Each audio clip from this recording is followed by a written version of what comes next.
একটা বিষয় শেয়ার করি, আমি কখনো এটা বলিনি কোথাও।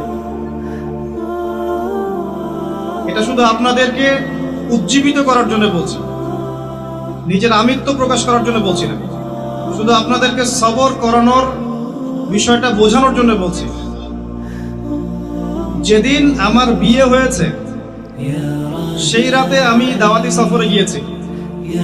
এর সাক্ষী শুধু আল্লাহ আর আমার স্ত্রী।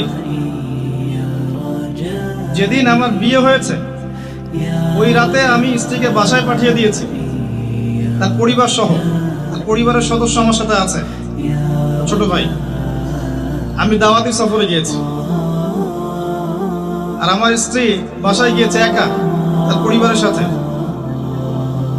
তো দিনের প্রতি মহব্বত থাকাটা খুব জরুরি।